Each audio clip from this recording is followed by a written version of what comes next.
Sejam muito bem-vindos e bem-vindas, vocês que nos acompanham na nossa live, pelo nosso canal no YouTube, pelo Facebook da Teologia à Distância e do Departamento de Teologia, e pelo Instagram. Meu nome é Michele Amaral, sou a secretária da Teologia à Distância do Departamento de Teologia da PUC-Rio.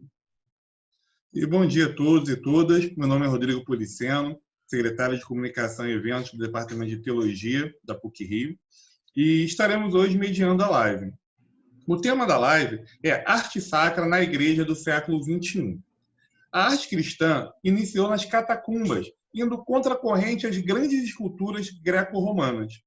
Para o cristianismo, a arte não se limita a um simples prazer do sentido. A beleza é chave do mistério e apelo ao transcendente. É convite a saborear a vida e a sonhar o futuro.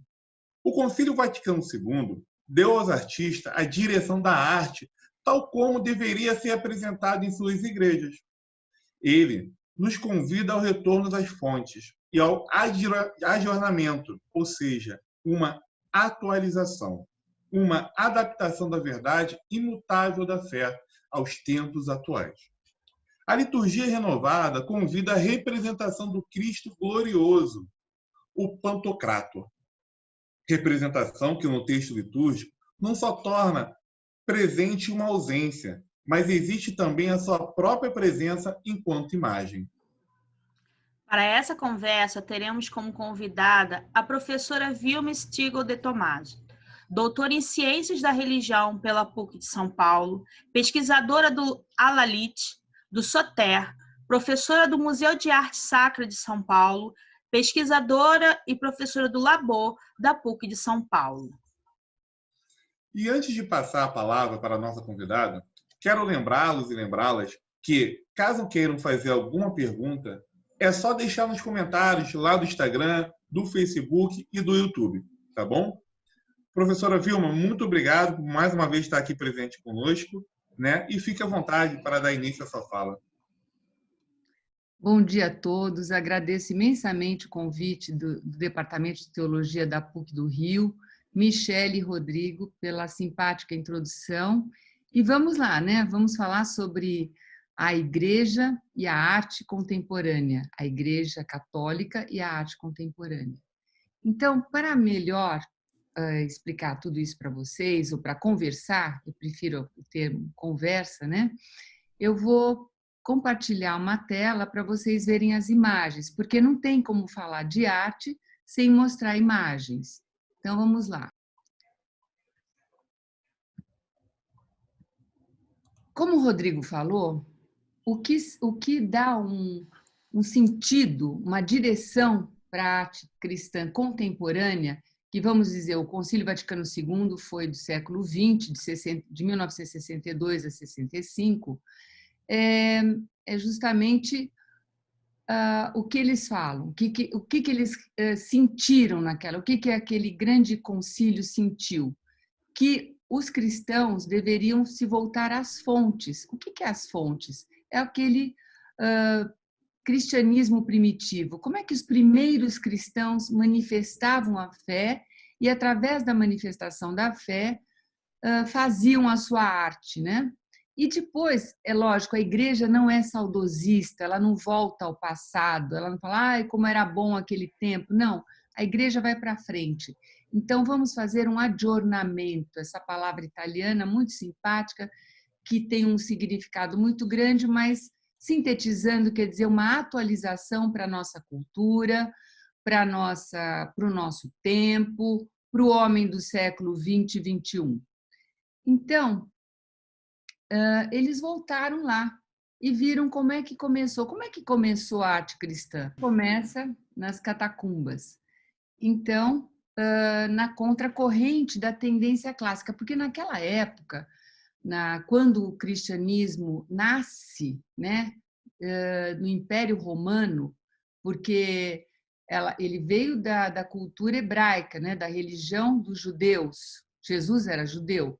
Porém, quem dominava naquela época politicamente era o Império Romano. Então, como era aquela arte, né? era uma arte magnífica, maravilhosa, das grandes esculturas e perfeitas, né? E o cristianismo não faz nada disso. Os cristãos começam nas catacumbas. Eu vou falar hoje não só de dois artistas, vou mostrar outros para vocês também, mas do nosso querido Cláudio Pastro, que hoje estaria comemorando aniversário se estivesse entre nós.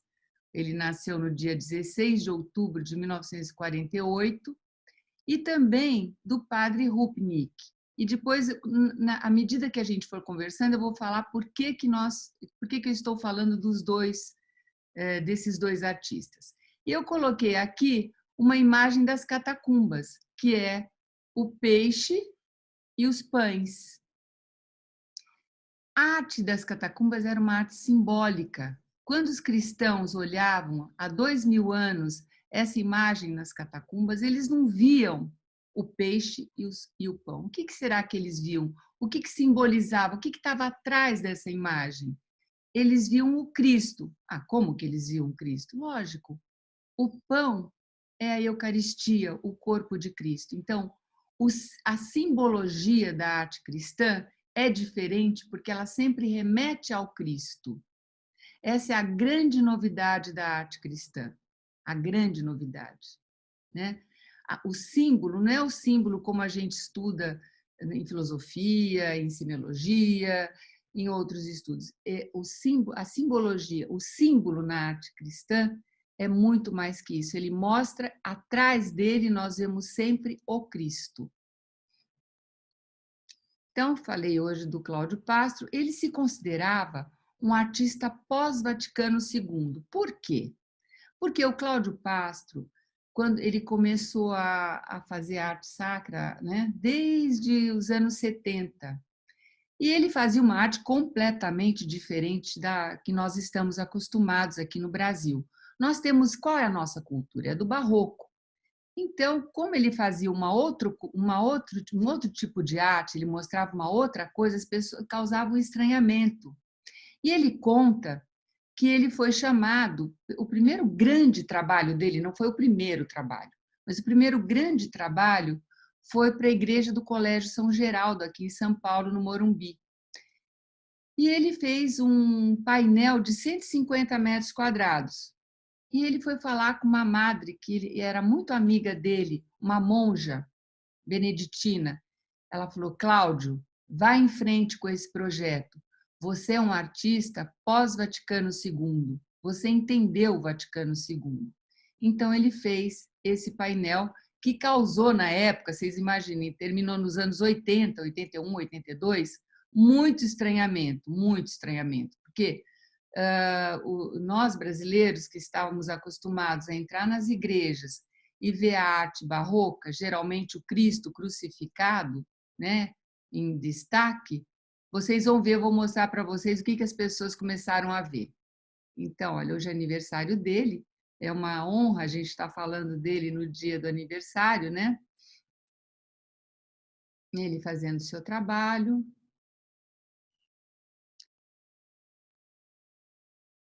Aqui, primeiro trabalho do Cláudio Pastro.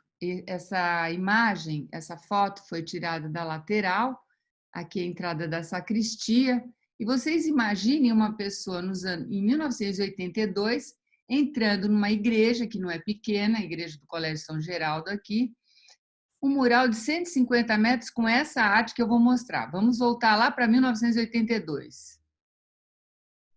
Esse é o Deus Criador, um detalhe, porque vocês estão vendo que esse é enorme. Então, o primeiro começa aqui com a criação. Esse mural mostra toda a história da salvação, desde a criação até a redenção. A criação do homem até a redenção do homem. O que vocês acham que as pessoas pensavam ou olhavam aquilo e falavam, mas o que é isso, né? Será que entendiam?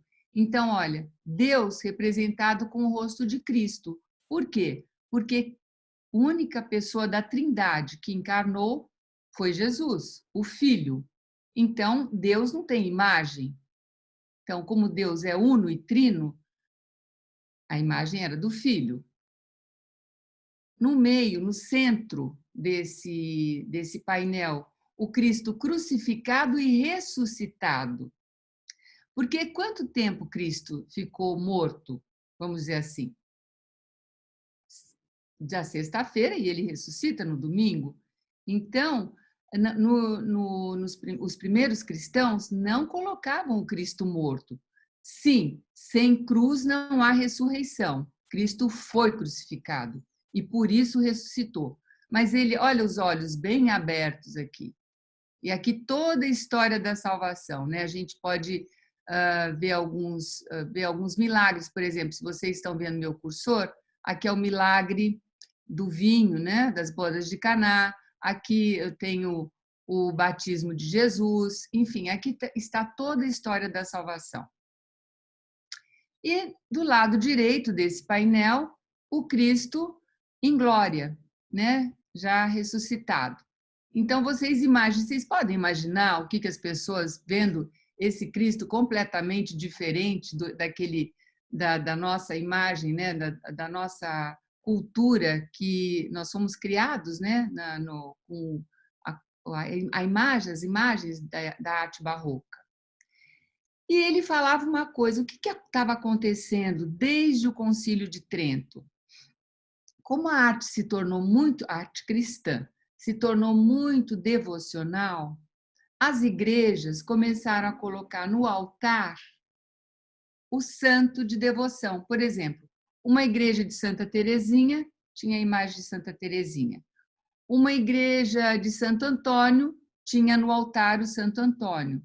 O que é um erro teológico muito grande, porque desde o começo já os padres da patrística sabiam, né, os nossos santos padres, que o altar é Cristo.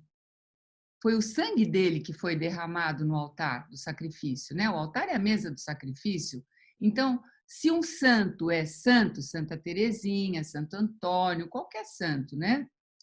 Que nós devemos respeitar, porque eles mostram o caminho para nós. Qualquer santo é o quê? É santo porque seguiu a Jesus, né? Por Cristo. Então, o altar só pode ser o Cristo. Esse é o altar da Basílica de Aparecida, né? E o Cláudio fez algumas intervenções em algumas igrejas, né, importantes, por exemplo, em São Paulo, a Catedral da Sé, ele não mudou. A igreja é linda, a Catedral de São Paulo é muito bonita, quem conhece sabe.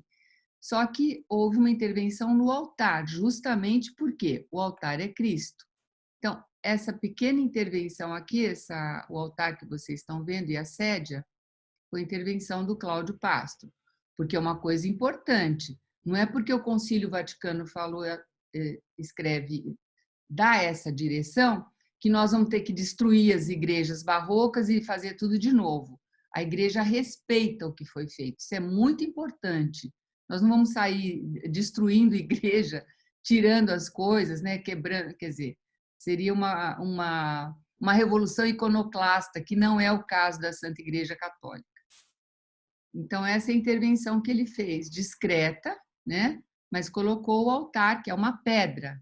Porque como é que eram feitos os sacrifícios? Uma pedra. Então, foi feito assim.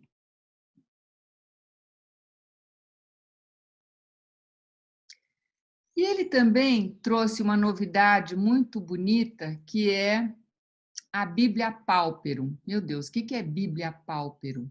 Porque desde o começo a igreja falava que as paredes da igreja, a igreja com I maiúsculo, dizia que as paredes da igreja, elas não são só para proteger do vento, da chuva, né, do sol. As paredes da igreja devem ser um autorretrato da igreja.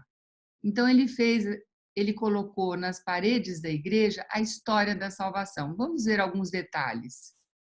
Aqui o altar, o Cristo, né? O altar é Cristo. Olha, Nossa Senhora Aparecida aqui ao lado. É venerada aqui ao lado.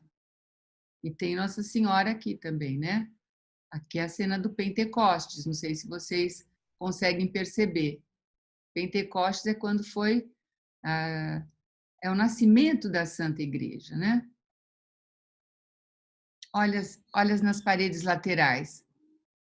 Visitação, Jesus no templo, quando ele tinha 12 anos, as bodas de Caná, a Santa Ceia, Jesus no horto, as santas mulheres no túmulo vazio. Então, vocês viram que a parede da igreja, dessa igreja que nós vimos, elas contam a história da salvação. Não é diferente. Muitas igrejas grandes, a gente está muito acostumado a isso, a gente entra, né? Ao lado, nas laterais, direita e esquerda, tem vários altares com vários santos, ou pelo menos dois altares com outros santos. Não, o altar é Cristo, tem que ter um só altar. A igreja deve ter um só altar. Ah, professor, o que a gente faz com as igrejas que têm outros altares? Paciência, daqui para frente não vai ser mais assim. Ninguém vai destruir a igreja. Essa obra, vejam bem, o Cláudio fez na Capela da Instituição Adveniat, na Alemanha, em 1995. Aqui no Brasil, ele não era reconhecido, achavam tudo muito estranho. Porém, os europeus que vinham para cá se encantavam com a arte dele e o levaram para lá. Ele fez várias coisas na Alemanha. Vamos ver algumas obras do Cláudio em outros países, né? Olhem como ele é diferente a arte dele, né? Como ele coloca a nossa cultura nessa arte. E ela é toda simbólica.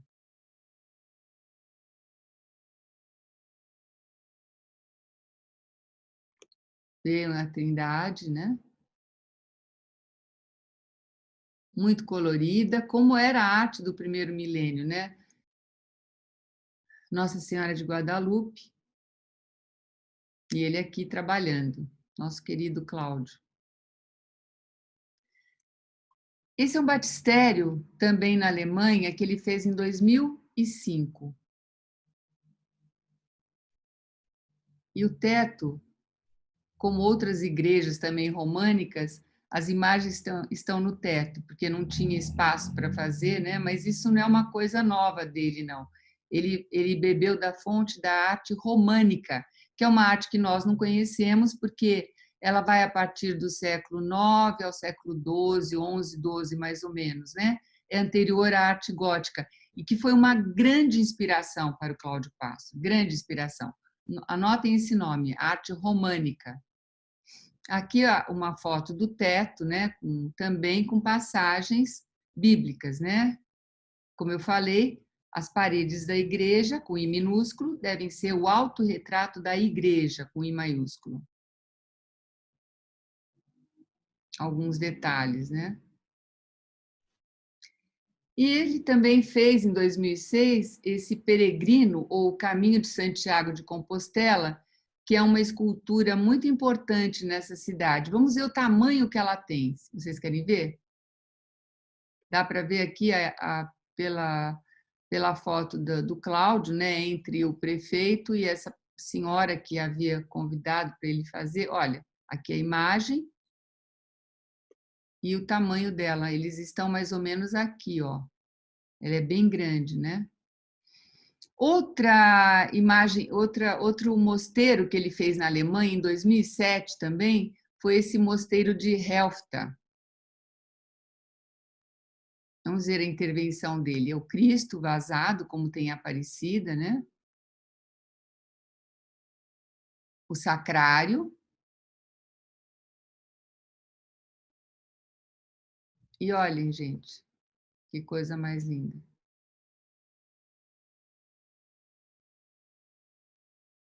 Quando a gente se conforma a Cristo, né?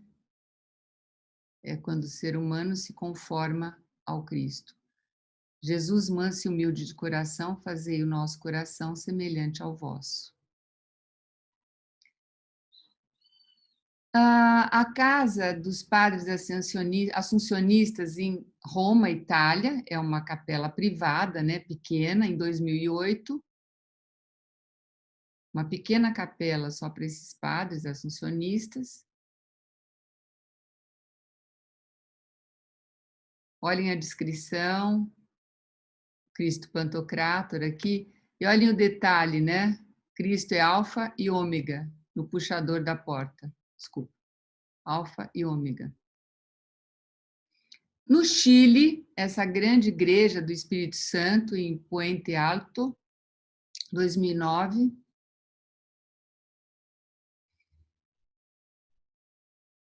O altar é uma pedra, olha que interessante. Tal qual era, né? Tal qual eram os sacrifícios realmente. Deus não pode ser colocado, Deus Pai, né? Não pode ser colocado em imagem, era sempre uma mão, é uma imagem muito antiga. Esse é o ad fontes, né? Como eu falei para vocês. O Cordeiro Pascal. E essa imagem, essa é do Cristo Pantocrátor, evangelizador do terceiro milênio. Terceiro milênio. Ele fez essa obra a convite do Vaticano.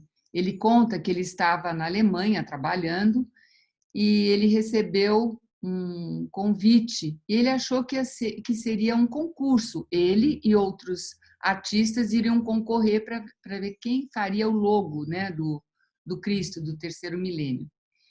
E, na verdade, não era um concurso. Ele foi convocado para fazer, e ele fez esse Cristo Pantocrátor. O original, esse não é o original está em Roma. E ele é preto aqui, né? Aqui está em cor de vinho. E em volta tem uma moldura preta também. Ele fez várias coisas, olha, a Bíblia Poliglota, que foi um presente para o Papa Emérito Bento XVI, quando ele esteve aqui. Então, quando o Papa Francisco esteve aqui na Jornada Mundial da Juventude, no Rio de Janeiro, todas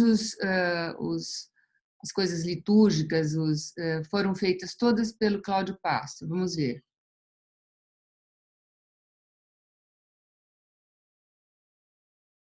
Sabem por que o cálice é bem grande aqui? Porque no primeiro milênio, como era a grande comunhão, tinha que ser, e representa aqui o povo, né? O povo que vai tomar dessa comunhão, ela tinha que ser bem grande. Se vocês observarem, com o barroco, elas vão diminuindo, vai ficando estreita essa parte aqui. Não sei se vocês já perceberam.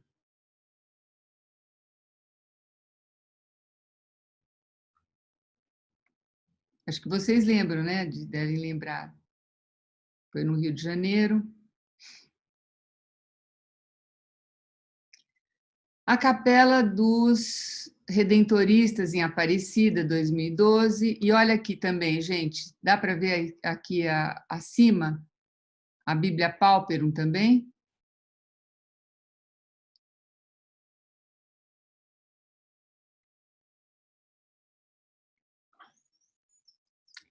E é Nossa Senhora do Perpétuo Socorro, porque os redentoristas são os que têm a guarda desse ícone, né? Lá em Roma, esse ícone que é muito importante, que é da Nossa Senhora do Perpétuo Socorro, muito conhecido aqui no Ocidente.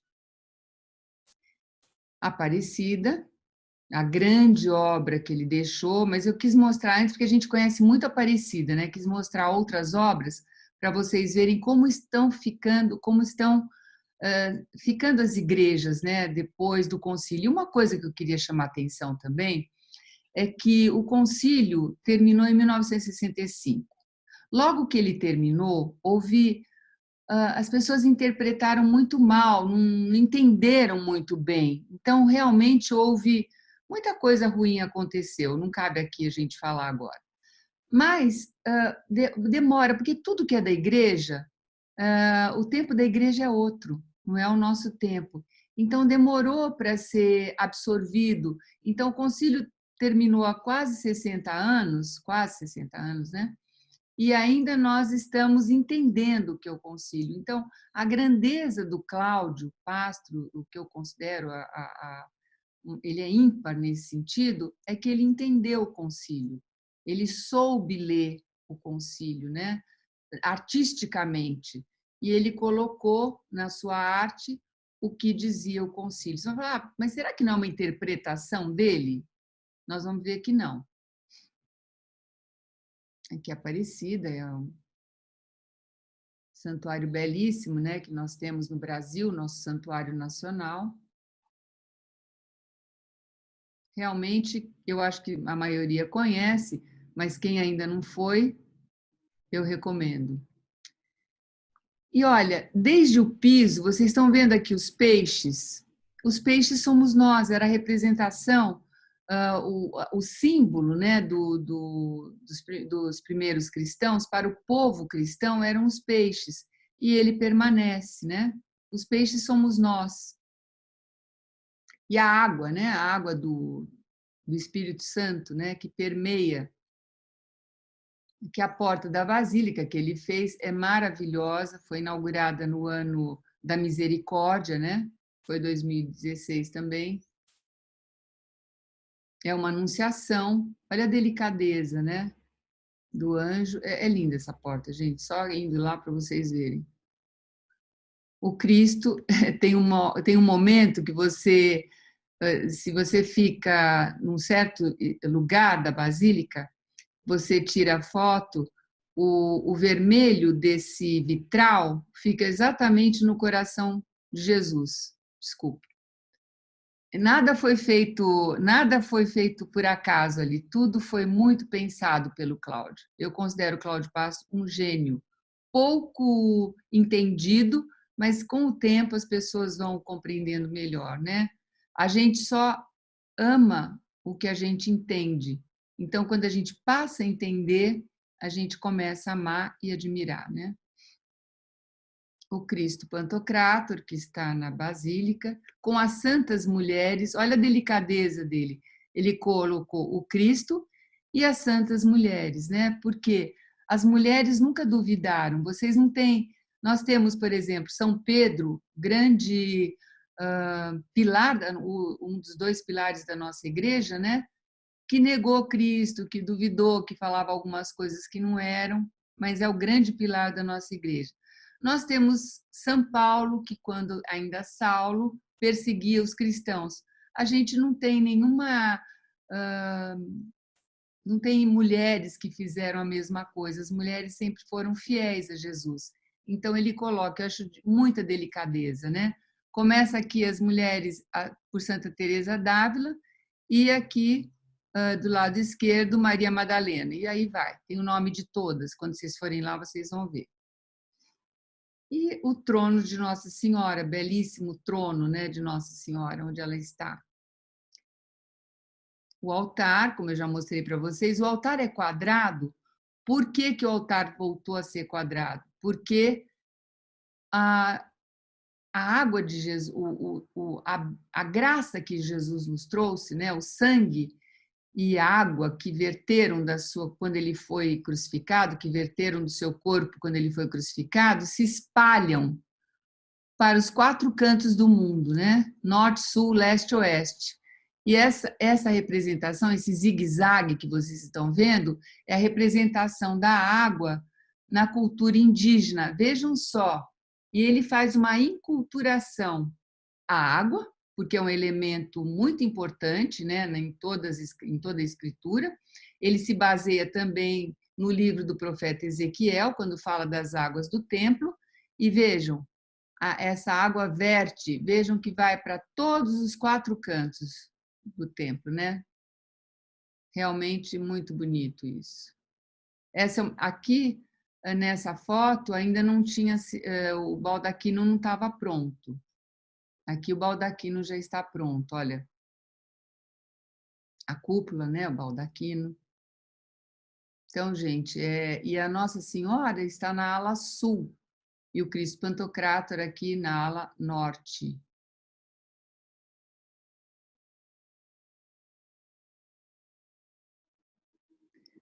E mais uma coisa, como eu já havia falado antes, a Bíblia Pauperum. Novamente, a água continua. A água continua, essa é a parte externa, né, do santuário. Aqui é a entrada da capela.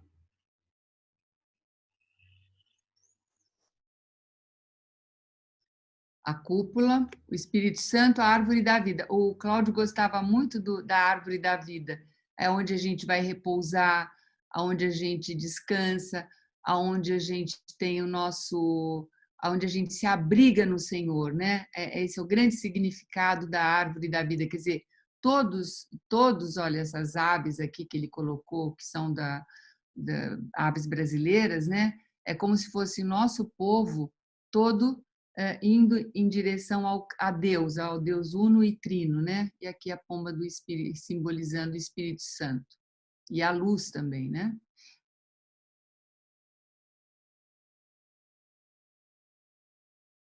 Essa é a entrada de uma outra capela, essa capela externa, né? Capela da Ressurreição, onde tem uma via sacra muito sutil, muito bonita. Vou passar meio rápido. Aqui a entrada da Capela do Batismo, que é maravilhosa também. A fonte, né, do batismo, a água, mais uma vez. Olha o símbolo da água aqui nas paredes, gente. Vejam, dá para ver aqui? Quer dizer, quando você entra, você tá submerso, você entra na graça, né? Você está em estado de graça, você já entra na graça do Senhor. Sempre imagens que remetem à água, que Jesus é a samaritana do poço.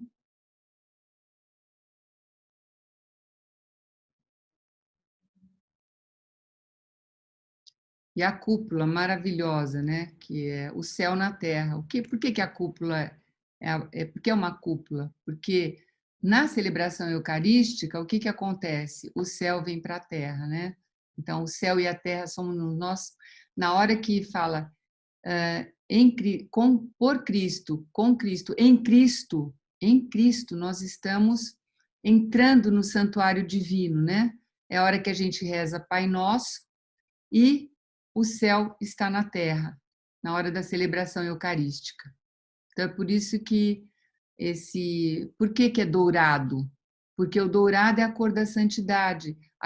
Na Jerusalém Celeste, a luz nunca se apaga. Essa foi uma obra que foi inaugurada no dia 2 de setembro de 2016.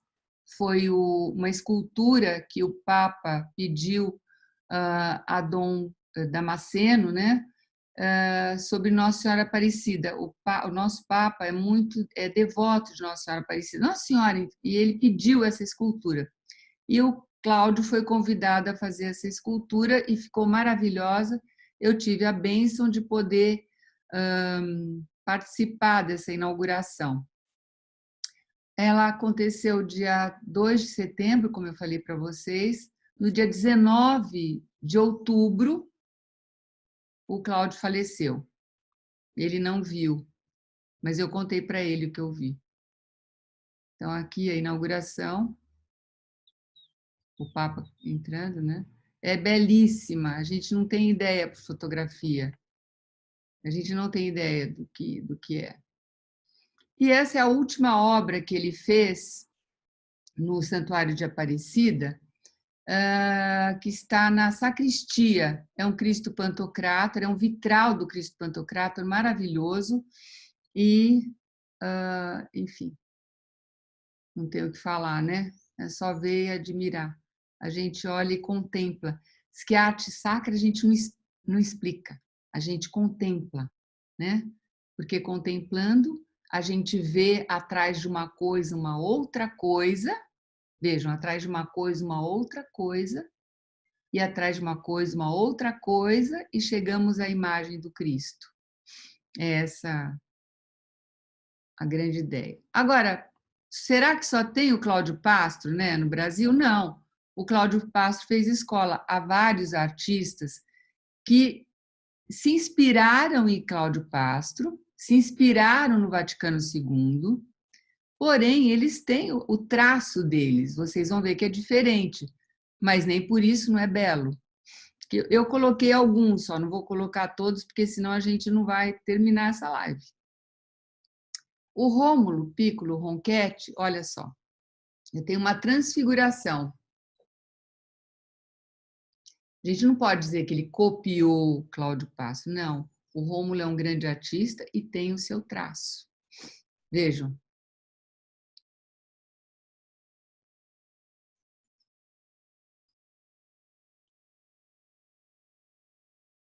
Olhem só que delicadeza isso. A gente sabe, a gente olha e fala assim, será que é o Cláudio Pastro esse?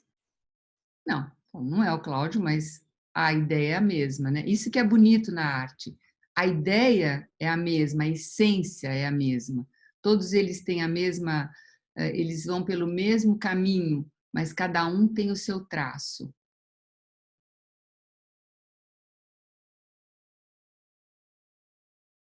Uma Sagrada Família. Vejam que sutil, né? E a Maria Fonseca também é uma artista jovem lá de Fortaleza, e ela também se inspira no Cláudio, e muito também a Maria se inspira no ícone, porque ela é iconógrafa. E vejam também, a gente não pode dizer, olha, se eu vejo um Pantocrator da Maria, eu vejo um Pantocrator do Rômulo, e se eu vejo o Pantocrator do Cláudio, são diferentes, o traço é diferente. Essa é a beleza da arte, né? O artista, ele tem as suas características. Então, eu gosto muito também da arte da Maria Fonseca. Como eu falei para vocês, ela se inspira muito no ícone, a Maria é iconógrafa.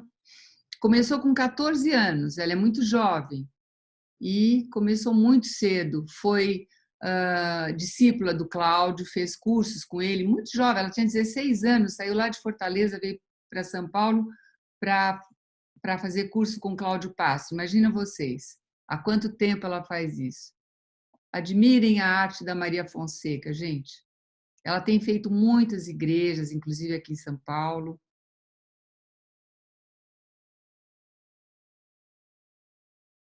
Vou mostrar algumas imagens, né? Eu falo assim, mas será que a Vilma, você só mostra Cláudio Passo, Padre Rupinick? Não, não é só. O Guto Godoy também foi discípulo de Cláudio Pastro, e ele fala, é discípulo e foi amigo pessoal também. Ele tem bem assim, a influência é muito grande no Guto Godoy, que é jovem também.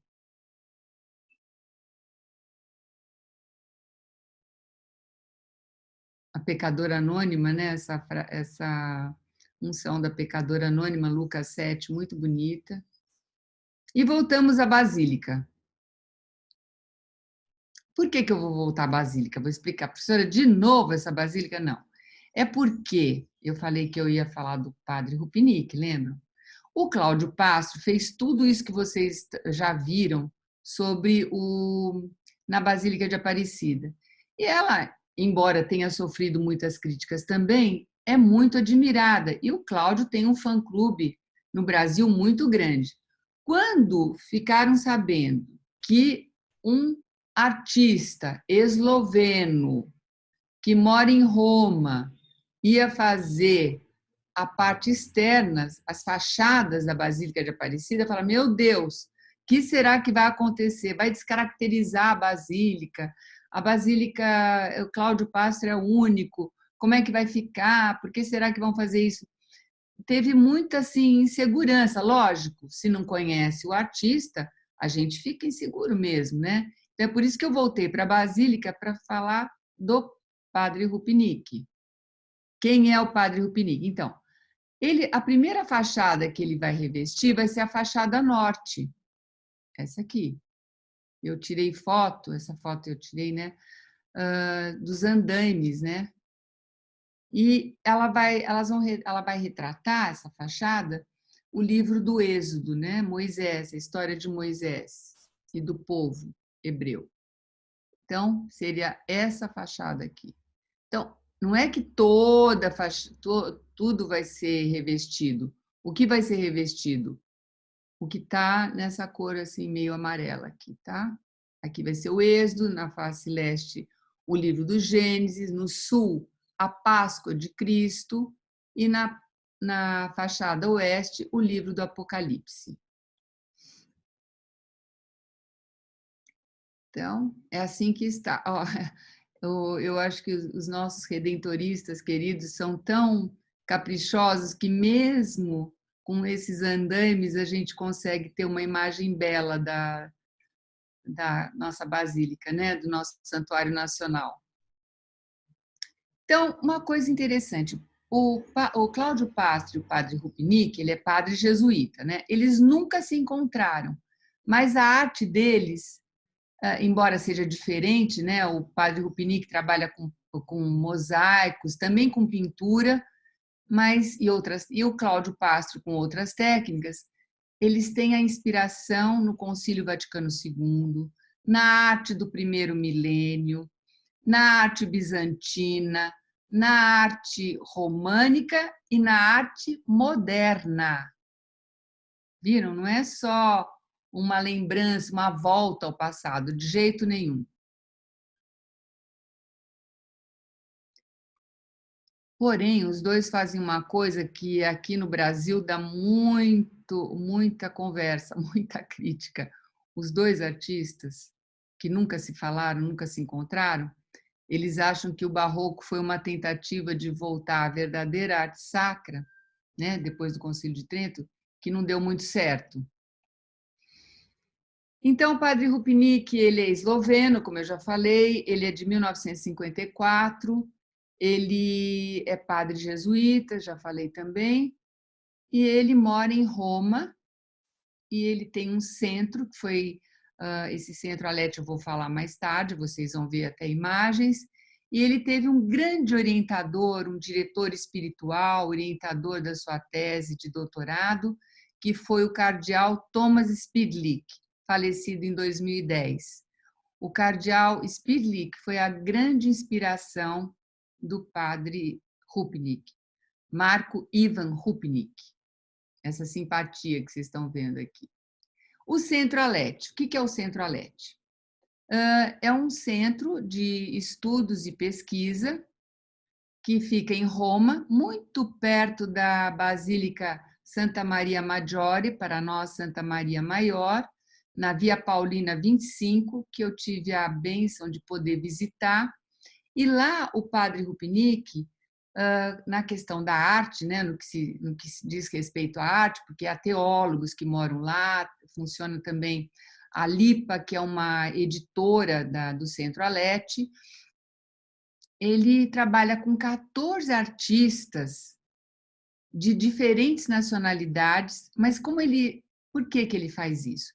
Porque ele diz o seguinte: a igreja é comunhão, né? A igreja não é um edifício, um templo, como a gente vai lá prestar culto a um Deus. Não é. A igreja cristã é diferente. Ela é a união das pessoas. Nós, cristãos, somos o corpo de Cristo. Cristo é a cabeça, nós somos o corpo.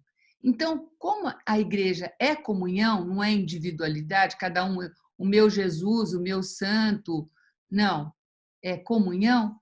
Então, ele faz também os seus trabalhos, os trabalhos do Centro-Leste são feitos em comunhão.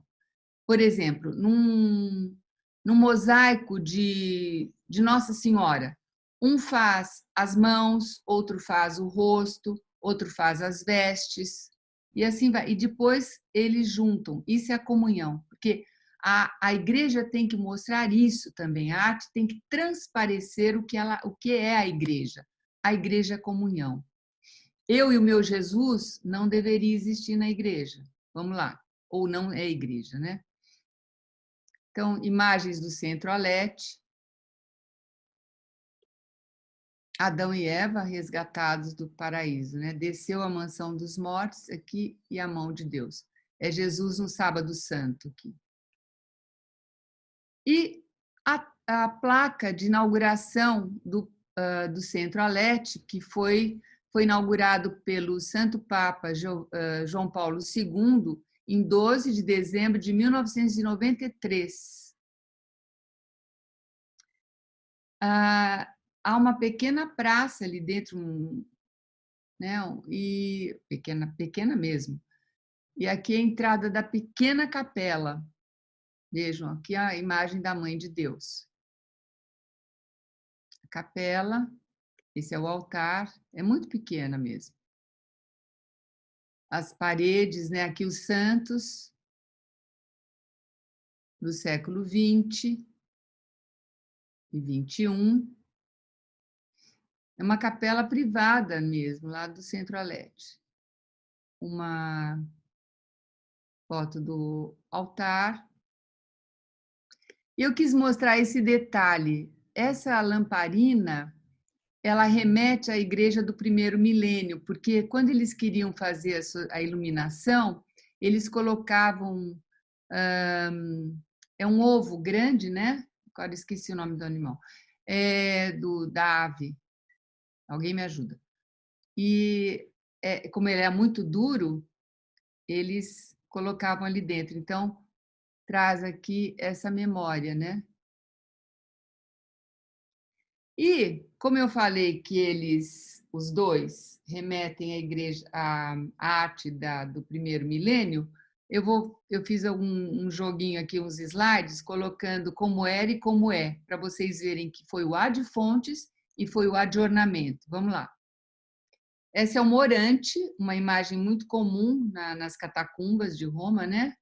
A orante de Cláudio Pastro, aqui outra orante de Cláudio Pastro e a orante de Padre Rupnik. Vejam, gente, há 2000 anos, Cláudio Pastro aqui, num detalhe, essa outra também orante Cláudio Pastro e Marco Rupnik. Gente, eles nunca eles nunca se encontraram, nunca conversaram.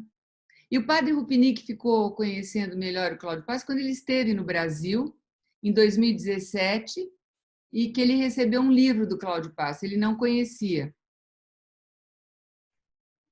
E o Cláudio Pastro começou antes do Padre Rupnik, né? O Padre Rupnik começou ele era artista moderno, com inspiração de Kandinsky, recebeu vários prêmios na Europa, nos Estados Unidos, e ele se inspirava muito na arte abstrata de Kandinsky. Depois ele deixou de fazer, ele um dia falou que não era esse o caminho e parou de ser artista, ele falou, não vou ser mais artista. Ele voltou a ser artista, o Padre Rupnik, quando o Papa João Paulo II o convidou para fazer a Capela Redemptoris Mater no Vaticano, nos anos 90. Vejam, só para vocês terem uma ideia de como eles têm a mesma inspiração, mas cada um é diferente. Lázaro Redivivo, aqui é o Bom Pastor, aqui Lázaro Redivivo, né? Lázaro, vejam. Lázaro, aqui Maria e Marta. A Eucaristia, Santa Ceia, a última ceia, como quiserem. Nas catacumbas, olha Cláudio Pastro. Gente, ele fala, inspirei na arte do primeiro das catacumbas. O peixe, muito um símbolo que eu mostrei para vocês anteriormente, né, que é muito recorrente na arte de Cláudio Pastro, na arte do Padre Rupnik também. Aqui, olha, vejam só. Cristo, né, na celebração eucarística, o que eu tenho? O que acontece na celebração eucarística? É Cristo e o seu povo, a comunhão do seu povo. O Pantocrator, vamos ver, lá nas catacumbas. Padre Rupnik, Cláudio Pastro. E falei para vocês que o Padre Rupnik vai fazer a fachada da Basílica do Santuário Nacional de Aparecida. Ele já fez uma fachada, várias fachadas, não só essa. Porque as pessoas falam, como é que vai ficar? Será que não vai ficar uma coisa over? Será que não vai ser... O que vai ser aquilo? As pessoas estão preocupadas, vêm falar comigo. Já ouvi muitas pessoas até me ligarem logo no começo, quando o santuário anunciou, isso foi em janeiro de 2019, algumas pessoas falaram comigo, Vilma, mas por que vai acontecer isso? a arte de Cláudio Passo é tão bonita, esse artista ninguém conhece. Vamos conhecer. Eu tenho aqui o Santuário de Lourdes e o padre Rupinic fez essa intervenção. Ele colocou os mistérios luminosos na fachada. Olha como ficou. Vocês deem a sua opinião depois. Batismo, né? As bodas de Caná. Gente, sempre... Por que ele mostra a ferida? Desculpa. Por que ele mostra a ferida? Porque é da onde jorrou água e sangue, né? Que nos mudou todo mundo nesse momento. Aliás, muda com uma livre adesão, né? A cura do paralítico.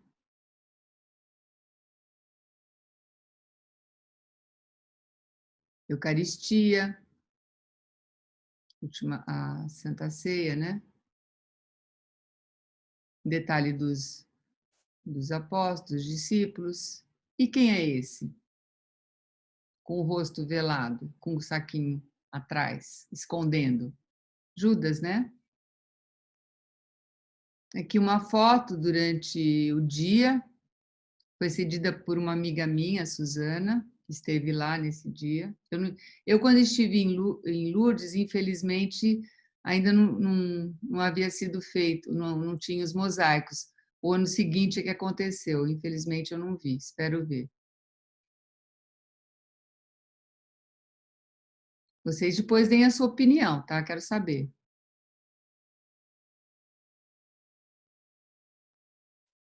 Mostrando detalhes, né? Porque não é a mesma coisa. Nós estamos na França agora, estamos viajando, já fomos para a Alemanha, para o Chile, para Roma, agora a gente está aqui na França. Olha a noite, gente, que foto mais linda. Acho lindo isso. E o Padre Rupinic, será que vai ser a primeira obra dele aqui no Brasil? Não. Ele fez a Catedral de Castanhal em 2014 e realmente é maravilhosa. Vocês verem, tem no presbitério tem esse lindo mosaico que conta também, assim como Cláudio Passo, toda a história da salvação. E a grande novidade, esse é o Erasmo, é um artista que ficou 3 anos estudando e trabalhando com o padre Rupinic no Centro Alete, e ele agora, junto com o Dom Carlos Verzeletti, que é o bispo, né, o arcebispo de Castanhal, eles têm um Centro Alete no Brasil, que chama Amacom. Vejam, aqui no Brasil, artistas estão fazendo a mesma coisa. Ah, mas Vilma, vai ser tudo igual? Não, o Erasmo tem o traço dele também. E a gente depois, um dia, hoje não dá, mas um dia nós vamos ver, a gente pode só falar sobre isso, né? É um ateliê de arte sacra. Então, como tem o Centro Alete, em Roma, nós temos o Amacom aqui no Brasil, e tem um outro também na América do Sul, que é no Peru, também por artistas que estudaram com o padre Rupinic, e no Peru também já há outro centro de arte sacra. Eles não fazem só mosaico, eles fazem pintura também. Eu vou mostrar agora uma intervenção do padre Rupinic. Ele fez essa igreja em Roma, é dos freis capuchinhos franciscanos, e ele fez, inclusive, a arquitetura, como era, né? Em madeira, em forma de barco, gente. Porque sabem qual foi o primeiro templo? Foi a Arca de Noé, né? Então, aqui a entrada, nós temos a Anunciação, o tabernáculo, o presbitério, novamente o presbitério, Vocês notem que o altar quadrado, olha, Moisés com o rosto, com o véu, né, diante da sarça ardente, e a sarça ardente é um símbolo. O que está atrás da sarça ardente? O que será que o Senhor, Deus, quis revelar a Moisés? É a vinda do seu filho, né? A vinda do seu filho. Então, aqui já tem. Isso não foi o padre Rupinique que inventou. Isso são textos dos padres, dos nossos padres, né? Da patrística, dos santos padres. Moisés deixa suas sandálias para pisar no solo santo. E do lado direito, Jesus envia os discípulos à missão. Em particular de Jesus, né? Do rosto de Jesus. Eles deixam, os discípulos, aliás, apóstolos, porque eles vão anunciar. Eles deixam tudo que eles têm, eles se despojam de tudo para poder anunciar. E no centro, o Pantocrátor. O Pantocrátor é o Cristo, é Deus, Criador e Redentor. É tudo isso que tem na imagem do Pantocrátor. Ele não é um rei com poder terrestre de jeito nenhum. Se fosse isso, ia ser pouca coisa. Seria até uma heresia, né? Então, o Pantocrátor é o Criador e o Redentor. O altar, ele tem cada cruz no centro uma imagem. Então, eu vou mostrar um particular para vocês. Esse é o anjo segurando o véu. Nesse momento aqui, o padre Rupinique explica, conta o que ele fez, o seu trabalho. Essa é uma igreja que eu fui, vou passar rapidamente, uma igreja que eu pude ir em Milão, é do padre Rupinique. Na entrada, a gente é muito simpático, porque você tem uma explicação de de toda a arte do padre Rupinique. E a igreja da transfiguração. Então, Cristo transfigurando aqui, à direita, eu tenho Nossa Senhora, Maria, né, a Virgem Maria, e a Anunciação. Então, com a Anunciação vem a salvação. A mão de Deus, vocês já estão craque, né? De tanto que eu já falei, vocês já sabem tudo. Detalhe da Virgem, o anjo, outro detalhe, tabernáculo. E agora nós vamos para outro lugar, vamos para Monza, nessa capela das missionárias da Imaculada. É um convento muito simpático, tem uma capela muito pequena, mas é o céu. Você entra lá, é o céu na terra.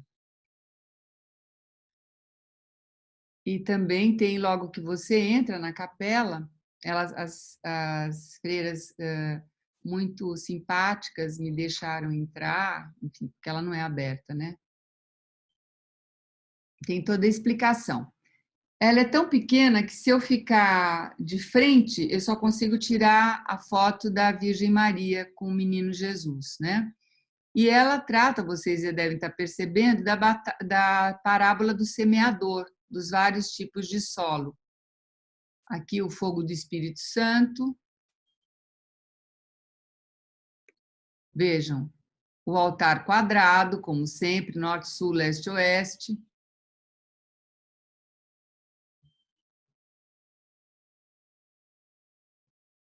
Olhem isso, gente. Eu sou o pão da vida, né? O que a gente vê? Um menino segurando trigo? Não. A gente vê, eu sou o pão da vida, né? A Eucaristia. Porque qual é a essência? Qual é a essência da fé cristã? É a Eucaristia. Os cristãos, a cada semana, têm que se abastecer, entre aspas, espiritualmente, para poder, no mundo, testemunhar a fé de Jesus. Porque o cristianismo não é uma religião, é uma fé, né? E a fé a gente não precisa proclamar, a gente testemunha. Foi assim que os primeiros cristãos conquistaram as pessoas, conquistaram muita gente. Eles não sabiam nada de teologia, quase nada. Eles queriam ser iguais aos Cristos, né? a Cristo. Por que chama cristãos? Porque eles queriam ser como o Cristo, se conformar ao Cristo. A terra, né? Como eu falei para vocês, vários tipos de terra, o Espírito Santo. E agora a gente já vai lá para os Estados Unidos. Nós estamos em Washington, no Santuário Nacional São João Paulo II. Fica em Washington. É grande, mas a igreja não é muito grande lá dentro, não. Essa aqui é a entrada da igreja, né? E é interessante que do lado direito e do lado esquerdo, nós temos várias imagens. Do lado esquerdo, cenas do Antigo Testamento. Do lado direito, do Novo Testamento. Então, seria mais ou menos isso. Queda e redenção. Vamos ver aqui. Vou mostrar para vocês. Queda, lado esquerdo. Primeiro painel, quando você entra do lado esquerdo, a queda. Lado direito, anunciação. Um em frente ao outro. Lado esquerdo, segundo painel, Caim e Abel, né? O assassinato dos irmãos. Um detalhe. Em frente, aqui eu tenho uma violência. Aqui eu tenho uma acolhida, né? Acolhida de Maria, aliás, Isabel acolhendo Maria, Maria indo visitar Isabel.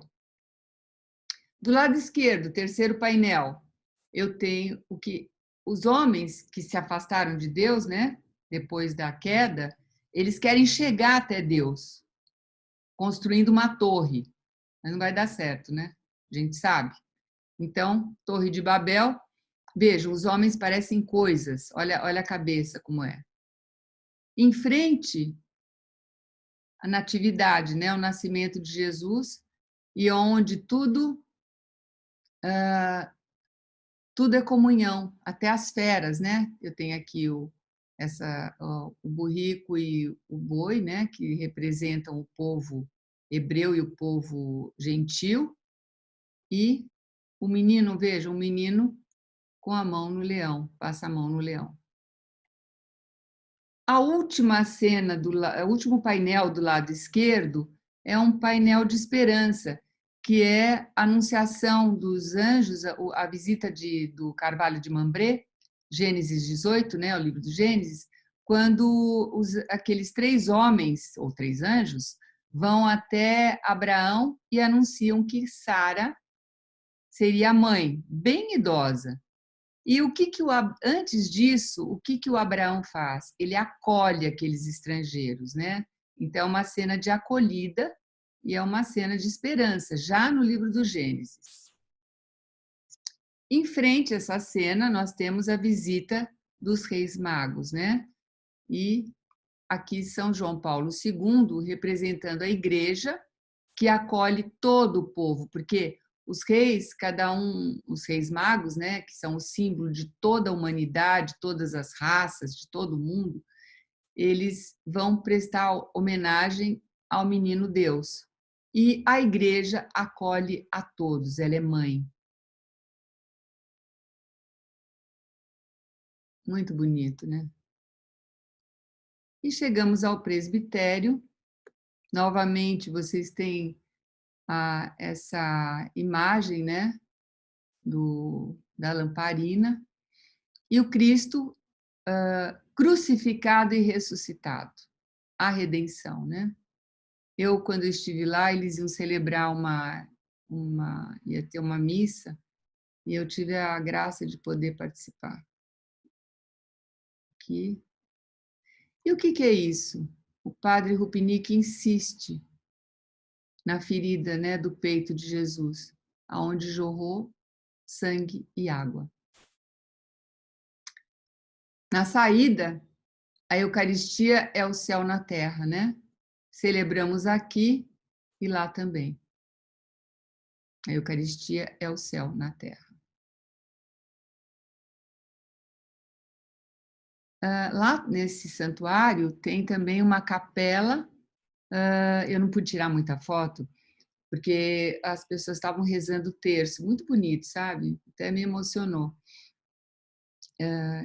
E ela é uma capela que é de São João Paulo II, como é o santuário de São João Paulo II, tem aqui uma relíquia, né? E os mistérios luminosos também. Batismo, bodas de Caná, transfiguração. Eu não pude tirar do outro lado porque eu não tinha como ir lá mas também tem os outros mistérios que vocês conhecem. Então, o Cláudio, como eu falei, fez o Cristo Evangelizador do terceiro milênio, aquele que eu mostrei para vocês. Esse é a foto do que está no Vaticano, em 1998. O padre Rupinick, em 2016, fez o logo da misericórdia, que vocês devem se lembrar. Era esse. Então, vocês vejam que dois artistas de nacionalidades diferentes, que nunca se conheceram, mas que interpretaram o Concílio Vaticano II, eles têm a mesma essência. E eu acho que isso não é só a mesma essência, é uma inspiração divina, é o sopro do Espírito Santo neles. Não sei se tem ou não questões, né? Michele, Rodrigo. Obrigada, professora. Fala, Michele. Obrigada, professora. Foi uma aula, uma verdadeira aula. A gente tem bastante pergunta, professor. O Rodrigo vai estar passando para a senhora as perguntas. Eu ia fazer até umas, mas só que são tantas aqui do povo que vamos deixar o pessoal perguntar. Ó, não me faz pergunta difícil, tá? Não se preocupe, não será. Para a senhora nada é difícil, por favor. Primeira coisa é que o pessoal elogiou, tá? O pessoal tá amando poder ver a obra, a arte sacra da forma que a senhora está apresentando. Acharam lindo. Bom, graças a Deus. Vamos às perguntas. E assim, aproveitando que a Michele falando da participação do povo nas redes sociais, né, a gente começou, né, a usar o YouTube tem pouco tempo, porque a nossa audiência melhor era no Facebook e até no Instagram do Departamento de Teologia, temos uma boa audiência, engajamento. E já, assim, a sua live já igualou a audiência que nós temos. Igualou e superou algumas, né? A audiência está muito boa, né? Tanto nos 3 canais. E vamos lá para a primeira pergunta, é da Fátima Ramos. A pergunta dela, ela está pelo Facebook. Ela pergunta assim: o Cristo vazado em Aparecida seria a obra do Cláudio Pastro? Sim. Então, já foi sim. Aí. A Heloísa. Pode completar, desculpa. Não, é a obra dele, ela pergunta A Heloísa Fernandes, também pelo Facebook, pergunta: a Bíblia Pauperum aplica-se também aos vitrais? Pauperum, é Pauperum? Corrija o português. Não, tanto faz. Tanto faz? Aplica-se também aos vitrais? Então, vou falar uma coisa para vocês. Os vitrais começaram a aparecer no gótico, até a arte românica não tinha. Por que não tinha vitral? Antes de falar sobre a Bíblia Pauperum ou não. Porque os primeiros cristãos, veja, eles começam nas catacumbas, no lugar da morte. Catacumba, para quem já foi, não tem luz ali dentro, porque a luz é Cristo. Então, não tinha, a iluminação era muito pequena, era uma fresta só, às vezes que eles deixavam frestas, porque eles não queriam luz externas, eles tinham esse pensamento, olha, porque Cristo não fala, eu sou a luz do mundo? Então, era assim até a arte românica. Com a arte gótica, vem que são lindos os vitrais, né? Tanto é que o Cláudio Passo também faz vitrais, o Padre Rupinick também faz. Mas se no vitral contar história, é Bíblia Pauperum. Porque às vezes o vitral pode ter só um detalhe. Pode ser até um vitral que tem o símbolo da água, o símbolo da luz. Eu mostrei aí, do Cláudio Passo. ou da água, ou da luz, pode ser. Agora, se tiver figuração, vamos dizer, e uma falar com a outra, isso, uma imagem conversar com a outra, aí é Bíblia Pauperum. Sim. Não sei se ficou claro isso, porque a ideia da Bíblia Pauperum vem lá de trás, né? E é interessante que a Bíblia, quando a gente fala de Bíblia Pauperum, no começo, no início, na origem da Bíblia Pauperum, eram imagens. Depois é que houve a Bíblia Pauperum, por exemplo, imagens na igreja. Estou falando de imagens nas paredes das igrejas. Isso foi a origem da Bíblia Pauperum. Com a imprensa, depois no século XV, XVI, aí começou a Bíblia Pauperum, um livro sobre a Bíblia Pauperum, mas a origem são as imagens nas igrejas. Entendi. Não, ficou claro sim, professora. Para mim ficou bem claro. Foi bom porque eu estava nessa dúvida no início aqui, quando ela fez essa pergunta e quando eu li o texto, né, dessa emenda da live de hoje, e gostei. Agora clareou mais ainda. Que bom.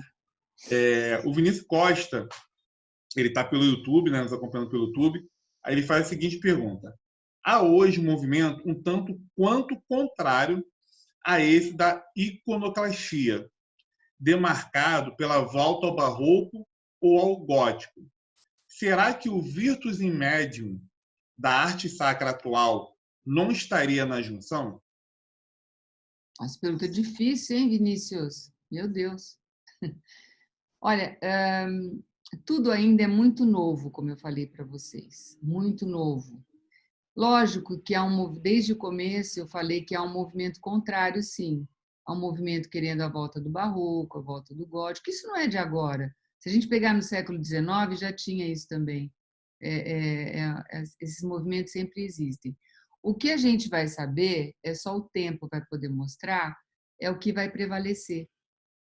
Eu estou achando que, a minha humilde opinião, que como isso está, vamos dizer assim, se reproduzindo muito, encantando as pessoas, porque quando eu mostrar imagens para você é uma coisa, quando você está no local é outra coisa. Você vê, como eu falei, a arte sacra é contemplação. Eu nunca falei, por exemplo, em lugar nenhum, que a arte barroca não é uma arte feia, não é isso.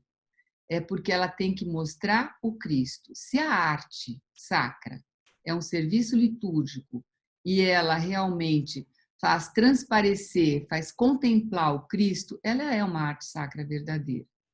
Então, é isso que a gente tem que ver. Não adianta a gente só dar nome às coisas, a gente tem que ir mais fundo, sabe? Mais fundo. Quando o cristão ele tem que se ver naquela arte. Tem um exemplo que eu gosto de dar também, que não é meu, mas, por exemplo, você vê um Cristo renascentista, do Renascimento, de um grande artista, de um Rafael, de um Michelangelo, de grandes artistas, né? Que houve muitos grandes artistas, um Tiziano, enfim. Será que uma pessoa, quando ela está numa situação de dor, no final da vida, ela vê aquele Cristo perfeito, musculoso, bonito, aquele Cristo, aquela perfeição humana, vai falar alguma coisa para ela? Eu pergunto. Será que vai? Então, a estética da arte sacra é diferente. Ela pode ver que, logo no começo, você mesmo, Rodrigo, falou que ela vai fugir da arte do greco-romana. Por quê? Porque era uma arte perfeita. O que o Renascimento fez?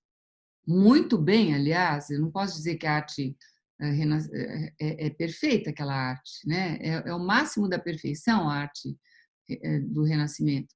Mas o que ela fez? Ela voltou às fontes, só que ela pegou uma fonte pagã. Isso é um problema, vamos dizer assim. Tem um russo que escreve muito sobre isso, do século, como é século XX, Nicolás Berdyaev. Ele fala, foi uma volta ao paganismo, trouxe uma estética perfeita para a igreja, mas não fazia contemplar o Cristo. Isso é porque, sabe, são muitas coisas. Eu, assim, numa live, eu não consigo, talvez, contar tudo para vocês. E é uma coisa que não é só minha. Vocês têm que digerir isso, pensar, refletir e ver se é válido para vocês ou não, porque isso é o que é. Agora, cada um vai tomar para si como acha que tem que ser. Mas outra coisa, vai prevalecer o que é a verdade. Entendi, professora. Se Gostei. ficar claro, viu, Rodrigo? Porque a pergunta do Vinícius foi difícil, hein? Não, eu sei que quando a senhora falou, por favor, não venha com perguntas difíceis, eu já tinha colocado o Vinícius desde o primeiro, eu Não, falei, não, tudo bem, né? É que mas vale a pena, né? Legal, mas é ficou bom bem claro. porque tem essa questão mesmo, tem essa questão. Eu falo que às vezes é muito espinhoso para mim falar sobre isso, porque eu estou, vamos dizer assim, pesquisando isso há muitos e muitos anos, né? Mas para quem entra agora é um pouco complicado. Eu vou contar uma coisa para vocês. Os meus filhos estudaram no Colégio Santo Américo. Entraram lá em 80, 87, 89, sei lá, não lembro mais. Quando eu entrei, naquela época, quando eu entrei na igreja, né, do colégio, e eu vi aquele painel de 150 metros, eu falei, gente, que é isso, né? Que será que é isso? Eu não sabia. Mas lá no colégio, eles já contavam para os alunos, os monges, eles já contavam para os alunos. Então, eu fui me familiarizando desde lá, né? Para mim não foi difícil acolher essa arte. Para mim não foi difícil, mas eu reconheço, e meus filhos estudaram lá da primeira série do primário até o colegial. Então foram muitos anos, né, de convívio com aquela igreja, né?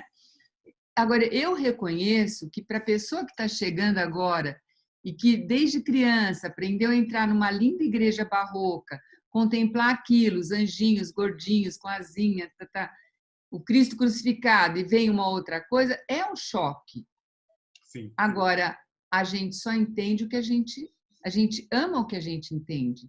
Uhum. Quando lá nos anos 80 eu consegui entender, porque os meus filhos, os professores explicavam, e quando eu ia à missa com eles lá, eles iam me falando, mamãe, é isso, é aquilo.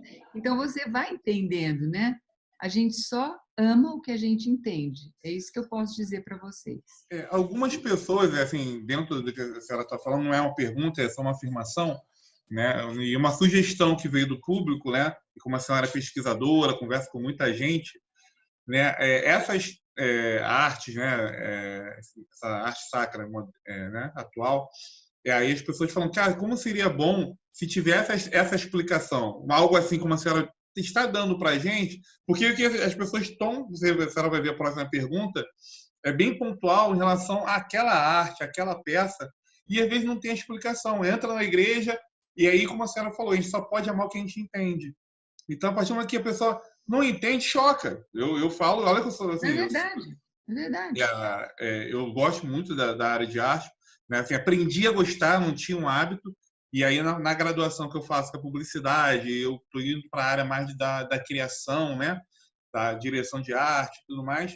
E tá florindo em mim. E algumas coisas que eu via há anos atrás, eu não falo nem muitos anos, eu via de uma forma e hoje na arte enxergo de outra. Então, assim, a partir do momento que a gente entende, modifica o nosso pensar, modifica a nossa mente e aquilo a gente acolhe melhor, né? E aí eu vou para a pergunta da Fátima, que é também, assim, como eu falei, são perguntas bem pontuais, que ela está lá pelo Facebook nos acompanhando. A primeira imagem de Maria Fonseca, os símbolos que estão nas pontas, estão retratando os evangelistas? E agora eu não lembro. Vou ver aqui na. Eu não acompanhei essa Olha, imagem. então, porque são tantas que eu mostrei, né? Não, Os que eu estava símbolos na internet. evangelistas são os quatro Aqui. seres viventes que remete lá para a arte românica. Eles são. Um minutinho que eu vou ver aqui no outro aparelho, se eu acho, da Maria. Mas para não parar de falar, para Aham. não empatar vocês o tempo, Não. os símbolos são o homem, que é o evangelista Mateus, o leão, que é o evangelista Marcos, o touro, que é o evangelista Lucas, e a águia, que é o evangelista João. Se Uhum. forem esses, é a Fátima que perguntou? Quem perguntou? Fátima Ramos. A Fátima, se forem esses, que agora eu não lembro, tá? Porque é tanta imagem que a gente não lembra tudo. E eu não acho aqui. Mas será que são essas? Você pode perguntar para ela se são essas ou eu tenho que ver? Eu vou pedir para a Michelle perguntar ela ali no Facebook e queria aproveitar para falar que a Maria Fonseca, ela estava, ou está ainda, não dá para ver agora que eu não estou na tela, ela está nos acompanhando pelo YouTube. Ah, que Está lá no canal bom, do YouTube Maria. nos acompanhando. Né? Eu achei importante também colocar essa pergunta, que a Michelle que chamou a atenção, porque eu fico ali no online fazendo a Sim, interação sim. com o público, e aí a Michelle destacou isso. Eu falei, não, tem uma pergunta aqui, vamos falar, vamos comentar Vamos sim. falar, vamos falar. Eu estou Aí um aqui abraço aí, achando. se quiser deixar um abraço para Maria Fonseca, que ela comentou da arte dela, né? Pelo prestígio aí, está prestigiando a nossa Sim, live. olha só, achei. Achou? Essa aqui. Ah, Então, é exatamente o que eu falei, olha. Mateus, Marcos, João e Lucas. Exatamente. legal. Isso remete à arte românica, né? Uhum, Eles colocavam muito chamado Majestas Domini e os quatro seres viventes, né? Que são os uhum, quatro evangelistas. Muito que bom. legal. Obrigada, Fátima. Boa observação dela. Né? O Sim, diácono Adail Moraes, ele é o nosso participante VIP aqui, está em todas as lives, ele sei. participa bastante. Ele está nos acompanhando hoje pelo YouTube, está sempre no Facebook e hoje ele já está no YouTube. Que Ele bom. pergunta: caríssima professora, qual o sentido da imagem do Cristo entre as mulheres sentado, se na maioria das imagens de Cláudio Castro ele o retrata em pé? Há alguma explicação? O que o Cláudio Castro quis retratar é a imagem do Cristo Pantocrator mesmo, aquele que é redentor, criador e redentor. Porque, como o Santuário Nacional é de Nossa Senhora Aparecida, foi aquela pequena imagem que apareceu em 1717 para os três pescadores, foi pescada, né? Ela foi pescada. Primeiro o corpo, depois a cabeça. Como nós temos essa cultura devocional, eu vou contar uma coisa que eu já ouvi para vocês, não sei se vocês já ouviram. Assim, olha, para mim Nossa Senhora é tudo, eu já ouvi. Eu nem penso que existe o Cristo. É um pouco chocante, porque Sim. Nossa Senhora é a maior mulher da Bíblia, que a gente pode ter, a nossa intercessora, é nossa mãe, né? Mãe da igreja, mas ela é importante por quê? Porque ela disse o sim ao anjo, ela acolheu Cristo, ela foi o primeiro sacrário, mas Cristo está em primeiro lugar.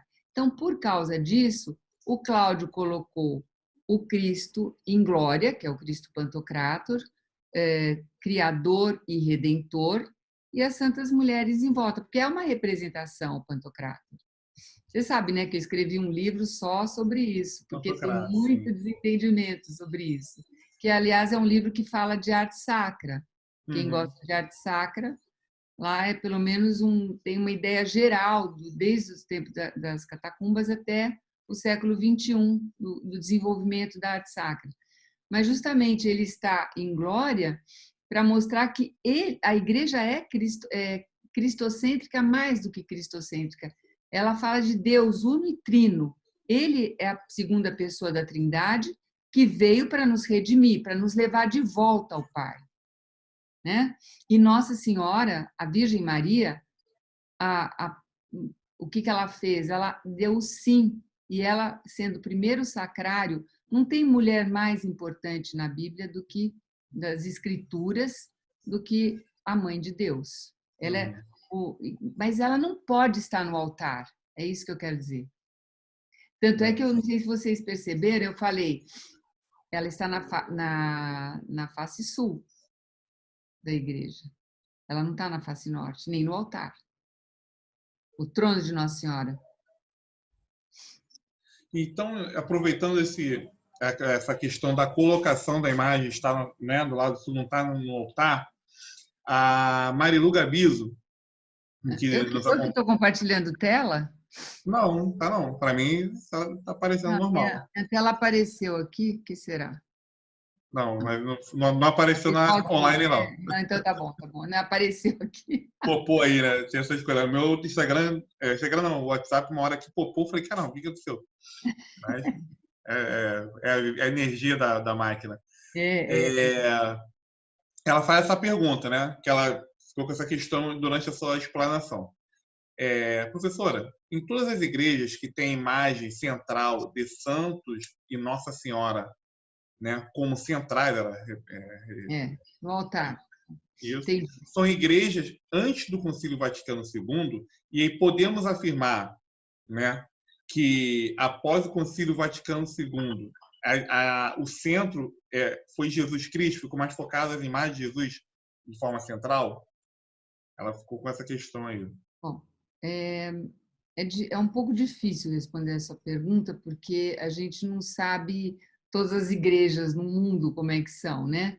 Deveria ser assim. Quer dizer, as igrejas que teriam os santos no altar como figura principal, né? Eles deveriam dar o lugar a Jesus, a Cristo. Eles podem ficar ao lado. Vou contar uma coisa para vocês. Eu conversei muito com o Cláudio Pastro sobre isso. Ele ficava muito nervoso, muito bravo, não nervoso, bravo. Quando ele chegava, ele era convidado por uma comunidade ou pelo pároco para reformar a igreja. Então o padre falava assim: olha, a nossa comunidade é de São Bartolomeu, então nós queremos São Bartolomeu aqui. Ele falou: de jeito nenhum. Ele falava: eu não. Eu não vou fazer isso. Não foi São Bartolomeu que me salvou? Bem direto, né? Então, eu acredito que muitos artistas façam. Então, eu não posso dizer, não posso responder de todas as igrejas, porque é uma pergunta muito genérica, né? Eu posso dizer o que deveria ser, né? Se uma igreja, por exemplo, de 1958, 65, sei lá, e ela tem um santo, o pároco pode fazer uma intervenção, colocar o santo que dá o nome à comunidade à direita, né, à esquerda, à direita, e o Cristo não é tirar o santo. A gente não está no movimento iconoclasta aqui, né? A gente coloca onde é o lugar dele, né? Então, porque o Cristo é o Redentor. Deus é o Criador. Como é que eu vou pôr a imagem de outra? Chega a ser uma heresia. Verdade. Entende? Agora, se um artista aceita fazer e o bispo, aquele bispo dá o ok, eu não sei, eu não posso dizer, porque a nossa igreja está no mundo inteiro, né? Eu não posso responder. Deveria ser assim. Por isso que nós católicos, fomos chamados muito de idólatras. Vocês percebem por quê? Nós fomos chamados de idólatras e com razão. Porque você... Não, ainda somos, né? Não somos. Não somos. Não, chamados, não somos idólatras. Sim, mas não, sim. Mas se for nesse caso, com razão. Isso que eu quero dizer. Sim. Nós não somos idólatras, tá? Mas nesse caso em que uma igreja tem um santo no altar principal, isso sim é idolatria. Agora, se um artista é chamado a fazer e faz, aí a gente não tem controle sobre isso, né? A boa notícia é que a CNBB tem uma pastoral do artista, que está fazendo exatamente essas direções para os artistas, sabe? Ela faz cursos, seminários. A pastoral do artista, quem coordena é o padre Tiago Fatini. Não sei se vocês conhecem, mas é um padre muito jovem. Eu acho que tem enfim, o dom para isso. Ele dentro da sua juventude, ele realmente está fazendo um trabalho maravilhoso. Quando o padre Rupinick veio para o Brasil em 2017, foi ele que convidou, foi num seminário da CNBB de arquitetura e arte sacra, né? E isso desencadeou, na verdade, na visita do padre Rupinick para Aparecida, e os redentoristas o convidaram. Então, tem toda essa história. Eu não sei muito detalhes, mas foi daí. Então, vocês vejam que existe uma direção, a igreja quer dar essa direção. Esses artistas que eu mostrei, por exemplo, o Guto, a Maria Fonseca, o Guto é de São Paulo, a Maria Fonseca é de Fortaleza, o Rômulo também é daqui, mas tem no Brasil inteiro. Eu mostrei 3, mas tem muitos artistas, né? Eu não ia mostrar todos também, porque também não daria tempo. Eu quis mostrar a essência. Uhum. E o principal, só para vocês verem que cada um faz a sua arte dentro do seu dom, do seu traço, cada um tem a sua identidade ali no traço, né? Isso. Então, é isso que eu estava falando para vocês. Se um artista vai lá e coloca lá no altar, como é que a gente vai fazer, né, Rodrigo? Não tem como controlar, né, professora? Como? Se tem autorização do pároco, do bispo, a gente não tem Por como isso que controlar. eu tiro o chapéu para esse trabalho do padre Tiago na CNBB, porque realmente está sendo uma luz para os artistas, porque às vezes o artista também não sabia, né? Todas as informações, ele também não sabia. E ele vai... Mas a igreja ela está sempre indo para frente, né? Vamos ver. Evoluindo com o tempo. Acho que eu acredito nisso. Apesar de falarem que é uma instituição retrógrada, careta, conservadora, tem umas coisas, mas assim, eu trabalho com a igreja, vai fazer, assim, acho que desde 1998 que eu trabalho com eventos e agora com comunicação também, né, numa instituição católica, né, ou de forma voluntária ou agora, né, de forma profissional. E vejo que a igreja evolui, sabe? Evolui sempre. Isso não é fala de quem vivencia, né, diariamente o contato com essa igreja. E aproveitando, como a senhora falou da pastoral da arte, né? Até uma das últimas perguntas, tem umas anteriores, mas eu quero linkar logo. A Aldausa, acho que é assim, Caxias, né? Tá lá pela página da Teologia à Distância no Facebook. Ela fala sobre, não seria legal se nas igrejas e templos o mote de criar uma visita guiada contando a origem e a história de cada obra, assim como o seu autor? Seria uma maneira de contextualizar e difundir a religião e cultura, descentralizando a ideia de cultuar a religião, né? Essa coisa acho que a Michelle chamou minha atenção aqui, perdão, a Dauso, né? Desculpa, né? Ele faz essa pergunta para a senhora. Olha, a visita guiada é uma boa ideia. Sabe que em Aparecida, não sei se ainda há, mas há visitas guiadas, né? E noturnas, por exemplo, para quem fica no Hotel Rainha do Brasil, eles têm guias e à noite, quando o santuário está vazio, é belíssima. Eu já não fiz uma, né? Eu fiz várias visitas guiadas, várias. Eu faço há muito tempo, que eu acho um santuário belíssimo. E realmente, você começa a ver com outros olhos. Alguns artistas têm até gravado vídeos quando eles apresentam e colocam no YouTube das suas paróquias, sabe? Por exemplo, o artista inaugura a sua obra, a apresentação dele é gravada, né? E depois o pároco disponibiliza no YouTube da paróquia. Eu acho que a arte está chamando mais atenção, porque você sabe que às vezes eu me surpreendo com o número de pessoas que me pede explicação. Eu falei, nossa, meu Deus, será que... né?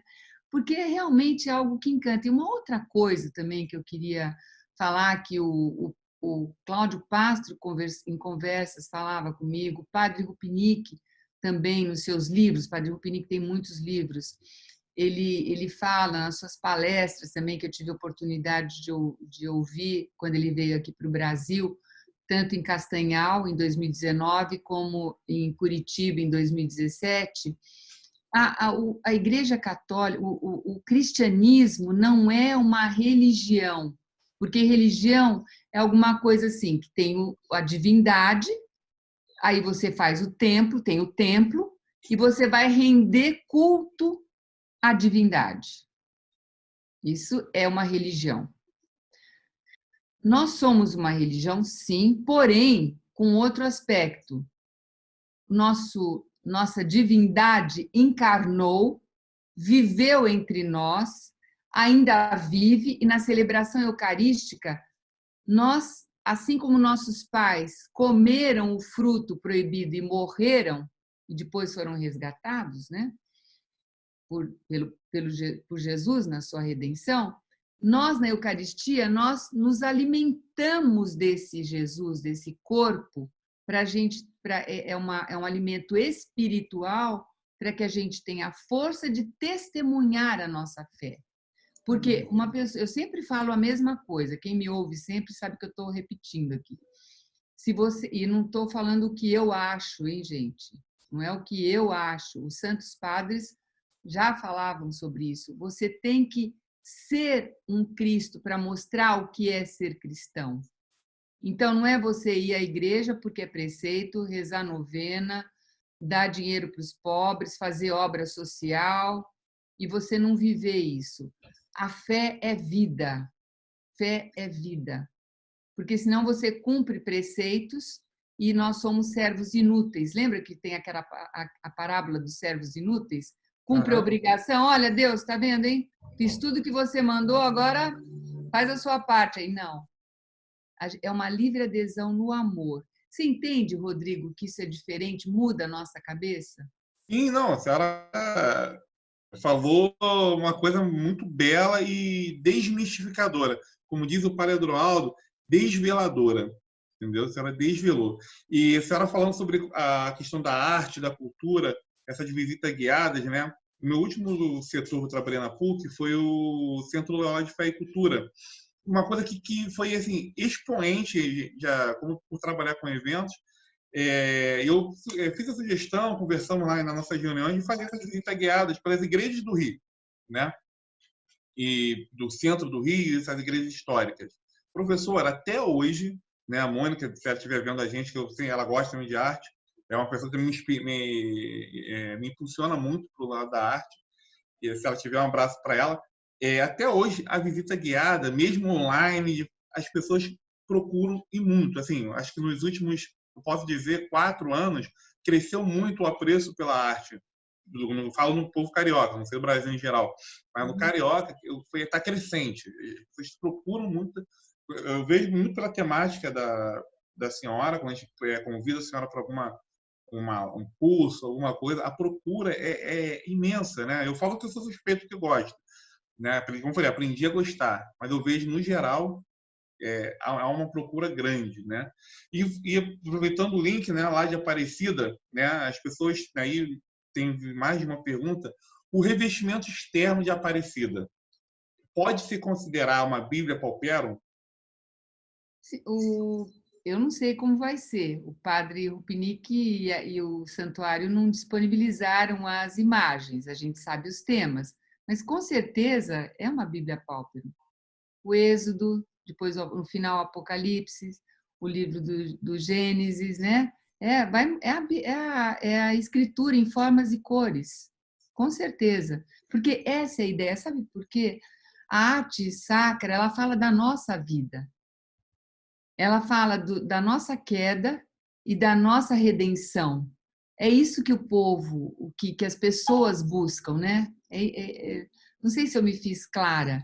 Você se vê ali, você se vê sendo resgatado. Não sei se vocês se lembram de uma imagem que eu mostrei, Cristo resgatando Adão e Eva do Hades, né? Do inferno. Ele desceu à mansão dos mortos. Né? Ele vai fazer o quê ali? Então, quando você se vê, você está numa situação, sofrendo uma situação, parece que não tem saída, mas você tem uma saída. Tem ele. Então, a arte é vida, porque a pessoa se identifica com ela. Sabe? É nesse sentido. E é muito bonito, muito mais do que você vê uma coisa totalmente perfeita. É bela, esteticamente bela de se admirar, mas não te diz nada num momento, às vezes, da sua vida, né? Por isso que a arte sacra é vida. E E é um ela tem que movimento retratar a muito, vida. e é um movimento muito atual, né? No estudo agora da comunicação, a gente vê na publicidade, né? Que é a minha seara. As pessoas querem algo mais real. As pessoas não querem aquela coisa perfeita, não acreditam no perfeito por causa da identificação. Idealizado. Isso. A ideia é essa. Foi bom você ter falado isso, Rodrigo, porque os romanos, a cultura greco-romana, porque os romanos dominavam, mas a cultura era grega, tá? Uhum. Naquela época, falando quando o cristianismo nasceu. Eles sabiam que, primeiro, eles não sabiam se existia ou não o outro lado da vida, o que acontecia depois da morte. Então, eles eram racionalistas, lógico, e falavam, bom, morreu, acabou. Então, a ideia deles, eles deixavam numa pedra, por isso as esculturas perfeitas. Eles sabiam que não tinha nenhum homem perfeito, mas eles faziam um Apolo. Eles sabiam que não tinha nenhuma mulher perfeita. Ela podia ser perfeita quando ela tivesse uma certa idade, daqui a pouco, cada dia que ia passando, ela ia envelhecendo. Não é assim? É a vida. Então, eles fizeram a Vênus, perfeita, tudo perfeito. Mas aquilo não existe, é uma ideia. Os cristãos falavam assim: não, a gente não pode seguir essa arte. Cristo não é uma ideia, Cristo é uma pessoa. Viveu, sofreu, nasceu, ficou entre nós. Cristo não é uma ideia, Cristo é uma pessoa. Viu como muda? Mudou por isso que eles mudaram a arte. Agora, quando a gente estuda história da arte, eu estudei bastante, começa dizendo o quê? Que a arte sacra, a arte da igreja, foi um fracasso da arte, porque era horrível, né? A arte das catacumbas, vocês imaginem a arte das catacumbas. Mas eles não queriam fazer aquela perfeição, eles não se interessavam por aquilo. Entendi. Então, Que legal. Professora, está muito gostosa a conversa, o bate-papo, assim, aqui nas nossas redes sociais, né? Também as pessoas estão gostando. Eu, como falo, né? Agora estou amando cada vez mais arte e agora cada vez mais arte sacra. Aquilo, como a senhora falou, né?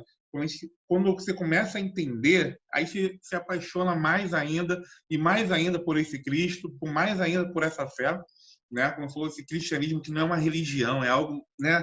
Com mais conteúdo, com mais coisa, né? E em nome de todas e todas, eu quero agradecer assim o seu conhecimento, a sua dedicação pela pesquisa, né? Não é, Michele?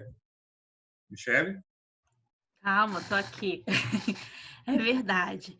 Professora, eu queria pedir uma coisinha, porque o pessoal tá querendo conhecer os seus livros. A senhora tem eles aí em mão?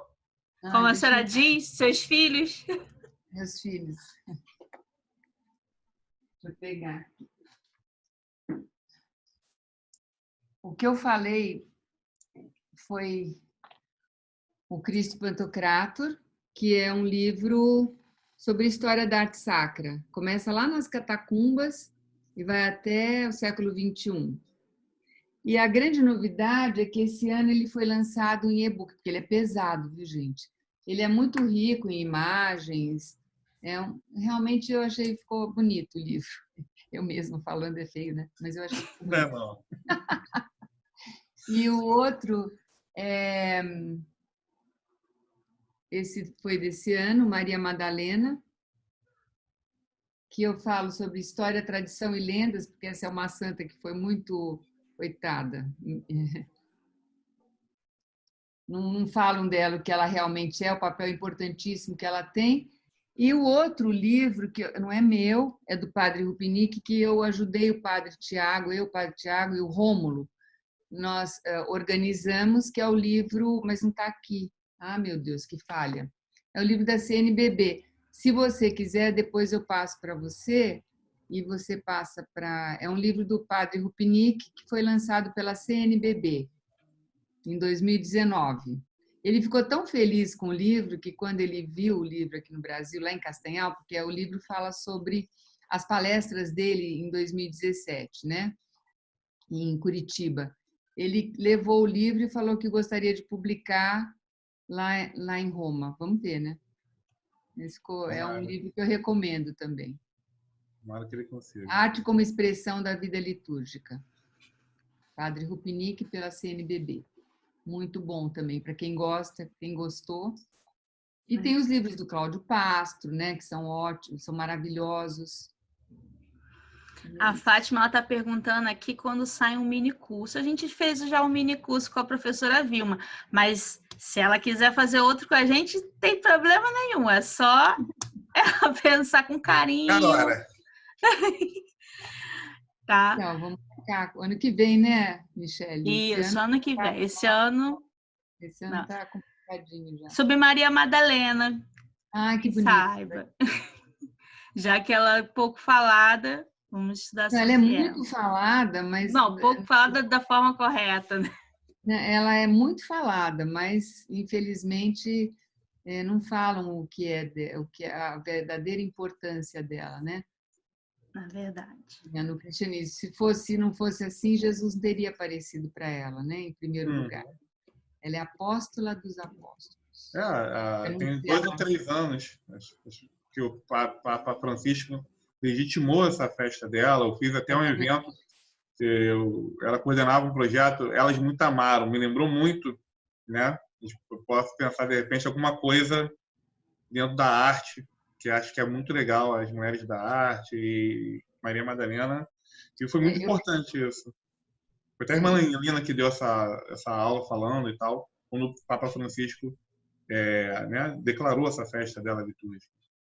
Quando o Papa Francisco, porque o dia de Santa Maria Madalena é 22 de julho.